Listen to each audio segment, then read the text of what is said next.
There has been a battle between the rich and the poor. A growing divide has been obvious and exaggerated as time goes on. Never before has there been such inequality as we have today.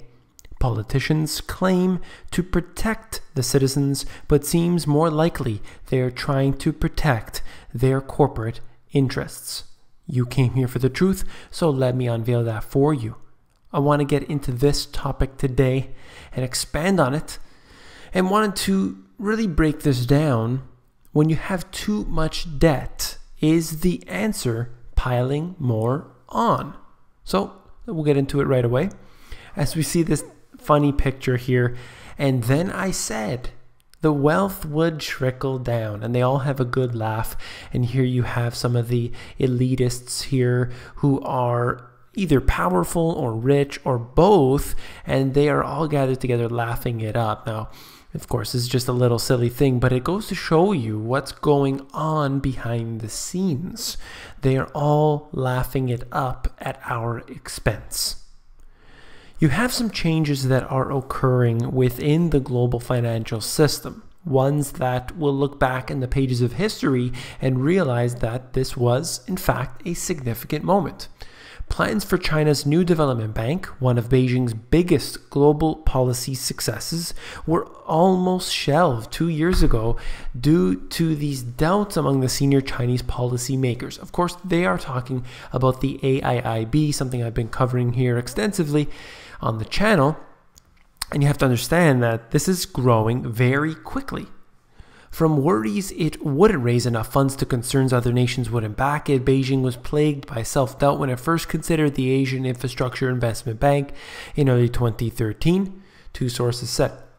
So imagine that. You have something that has grown already, and here they are getting really cold feet about it. But promises by some Middle East governments to stump up cash and the support of key European nations, to Beijing's surprise and despite US opposition, became a turning point in China's plans to alter the global financial architecture. Right now you have the World Bank, you have the IMF, and obviously these are very important for the, let's say, the global financial system. Now, the AIIB is trying to change that, trying to give people different sets of rules, not trying to bankrupt them, but perhaps just trying to turn a profit. That's the difference, at least in the rhetoric. But you can see how China really wants to lead the pack in this whole system. Well, look at this. Wall Street versus Main Street, something I've showed before with updated information. The blue line, which is going down significantly, is the US labor participation rate. Think of this as the real employment rate. You can see how it has been declining. At the same time, you have the US bonds and stocks going up over time. So what does this show you? That Wall Street is doing just fine and Main Street is suffering terribly. Now, we just had the Federal Reserve come out and say that there is full employment at this time. I'll show you the statistics that really prove otherwise.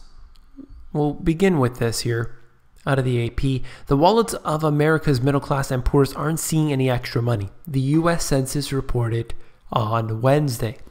A financial stagnation experts say may be fueling political dissent this campaign season. People are upset and they have every reason to be. I'll get into that in a moment. Its annual look at the poverty and the income in the United States said both the median income and the poverty rate were statistically unchanged from 2014. That might very well be true, but it doesn't mean that the situation is good. Let's talk first about poverty, where you have 46.7 million. That's basically 50 million people in the United States are in poverty. So I'd like to turn back to my previous point where I spoke about the full employment. How do you have people that are fully employed, the whole nation, except for that 5%, which they call fully employed, that they're in poverty? Doesn't make an ounce of sense to me. And then you have to look at these other factors. Let's get onto this, the median income. The point where half of the households have income below it and half have income above it showed no statistically significant change Median income is a broad measure of the economic health of the middle class. This has been declining over the past few decades. If you watch my previous video, I showed you from my book, basically where there's 40 years ago approximately, you had a home that was 10 times more expensive today than it was that 40 years ago. Yet the wages are only 5 times greater. So now to buy big ticket items, and that was just an example of the home, is going to be significantly more expensive. So obviously this puts a damper on the other purchases, your savings. It can't grow the way it used to. So let's move on to this.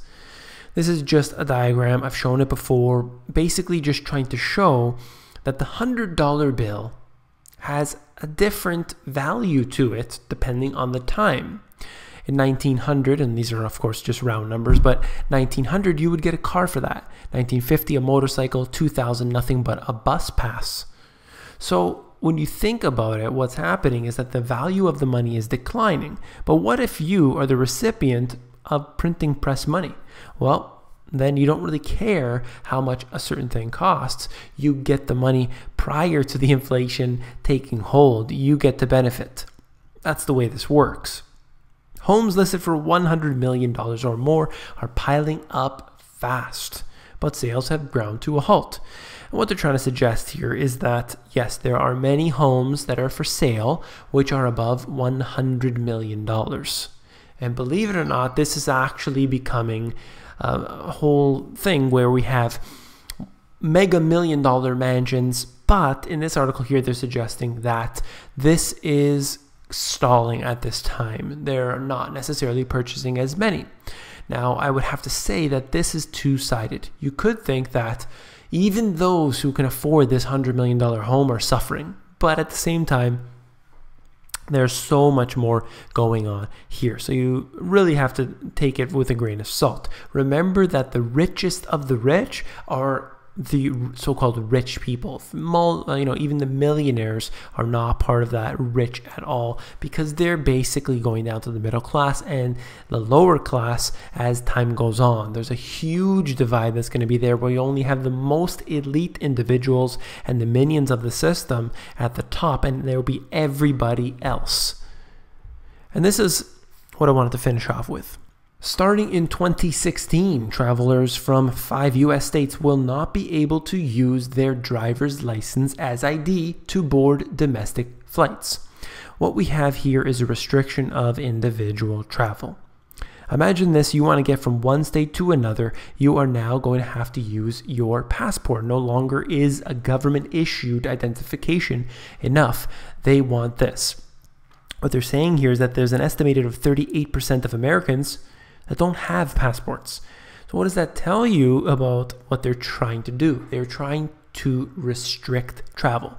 But there, of course, are two sides to this. You don't necessarily want to just have no restrictions at all and no checking at all. You do definitely want to have safety there. But it seems to me that they are trying to clamp down on every means possible. I'm not going to get into the nitty-gritty here of this.